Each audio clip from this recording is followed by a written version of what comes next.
नमस्कार दोस्तों, आज का ये वीडियो नाग पंचमी के ऊपर आधारित है। आखिर नाग पंचमी क्यों मनाते हैं? पंचमी के दिन ही नाग पंचमी को क्यों मनाया जाता है? तो आइए चलते हैं सीधे वीडियो पे। नाग अगर किसी को दिख जाए तो अच्छे अच्छे लोगों को पसीने छोड़ जाते हैं, लेकिन जिस तरह से देवी देवताओं की पूजा की जाती है वैसे ही हिंदू धर्म में नाग देवता की भी पूजा की जाती है। नागों की पूजा के लिए एक विशेष दिन भी निर्धारित किया गया है, नाग पंचमी। सावन माह के शुक्ल पक्ष की पंचमी तिथि को नाग पंचमी का पर्व मनाया जाएगा। इस बार 2 अगस्त 2022 मंगलवार के दिन नाग पंचमी का पर्व है। नागों को पंचमी तिथि बहुत ही प्रिय है, लेकिन क्या आप जानते हैं आखिर नाग देवता को पंचमी तिथि इतनी प्यारी क्यों है? हमारे पौराणिक ग्रंथों में सांपों की उत्पत्ति को लेकर जानकारी दी गई है। पौराणिक मान्यताओं के अनुसार शक्तिशाली नाग धरती के अंदर नागलोक में वास करते हैं। नागों को लेकर सिर्फ एक नहीं बल्कि कई मान्यताएं हैं। आइए जानते हैं आखिर नाग पंचमी पूजा की शुरुआत कैसे हुई और सांपों को यह तिथि इतनी प्रिय क्यों है। कैसे हुई सांपों की उत्पत्ति? भविष्य पुराण के अनुसार महर्षि कश्यप की कई पत्नियां थीं, जिनमें से एक नाम कद्रू और दूसरी का नाम विनीता था। एक बार महर्षि कश्यप ने अपनी पत्नी कद्रू को प्रसन्न होकर उन्हें तेजस्वी नागों की माता बनने का वरदान दिया, जिससे उन्हें तेजस्वी नाग उत्पन्न हुए। इस तरह सांपों की उत्पत्ति हुई। वहीं ऋषि कश्यप की दूसरी पत्नी विनीता भी पक्षीराज गरुड़ की माता बनी। कद्रू और विनीता के बीच हमेशा ही ईर्ष्या रहती थी। सांपों को अपनी ही माता ने क्यों दिया श्राप? समुद्र मंथन के दौरान एक सफ़ेद रंग का बहुत ही सुंदर घोड़ा प्रकट हुआ, जिसे देखकर विनीता ने कहा कि देखो कितना सुंदर घोड़ा है। कद्रू विनीता को नीचा दिखाना चाहती थी। कद्रू बोली, इस घोड़े की पूंछ काली है। फिर कद्रू ने नागों के पास जाकर उनसे कहा कि तुम इस घोड़े पर लिपट जाओ ताकि उसकी पूंछ काली प्रकट हो।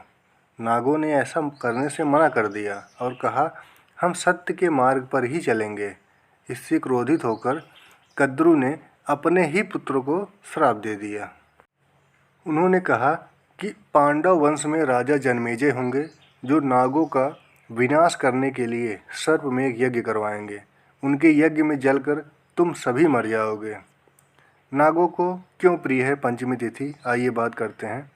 नागों को क्यों प्रिय है पंचमी तिथि? श्राप मिलने के बाद नागपुत्र दुखी हुए और वह वासुकी नाग को आगे कर ब्रह्मा जी के पास पहुँचे। ब्रह्मा जी बोले, चिंता मत करो, तुम्हारी एक बहन होगी जरत्कारु। उनका विवाह जरत्कारु नाम के ऋषि से होगा। इन दोनों से आस्तिक नाम का पुत्र उत्पन्न होगा। वह इस यज्ञ को रोकेगा और नागों की रक्षा करेगा। जिसे सुनकर नाग बहुत प्रसन्न हुए। समय आने पर राजा जन्मेजय ने राजा परीक्षित की सर्प द्वारा मृत्यु होने पर नागवंश का नाश करने के लिए सर्वमेघ यज्ञ का आयोजन किया। इस यज्ञ में लाखों करोड़ों नाग जलकर भस्म होने लगे। तब आस्तिक मुनि ने वहां पहुंचे और उन्होंने नाग यज्ञ को रुकवाया और नागों के ऊपर ठंडा दूध डाला, जिससे नागों के शरीर को ठंडक मिली। साथ ही धान का लावा रखा, इससे नागों का जीवन बच गया। नागों की अस्तित्व धरती पर रह गई। जिस दिन ब्रह्मा जी ने नागों के बचने का वरदान दिया था, उस दिन पंचमी तिथि थी। जिस दिन आस्तिक मुनि ने यज्ञ को रुकवाया, नागों को बचाया, उस दिन भी पंचमी तिथि थी। नागों को पंचमी तिथि बेहद प्रिय है। नागों ने यह वरदान दिया, नागों ने वचन दिया कि जो भी व्यक्ति आस्तिक मुनि का नाम लेगा, वहाँ से वह बिना किसी को नुकसान पहुँचाए चले जाएंगे।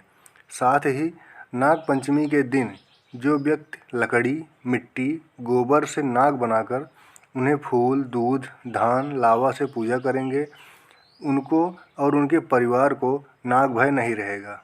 इस तरह नाग पंचमी व्रत पूजा की शुरुआत हुई और नागों को पंचमी तिथि प्रिय हुआ। दोस्तों, अगर आपने हमारी आवाज़ को पहली बार सुन रहे हैं तो चैनल को सब्सक्राइब करें और साथ में बेल आइकन को दबाना ना भूलें, जिससे हमारा वीडियो आप तक आसानी से पहुंचे। Please like, share and comment. धन्यवाद।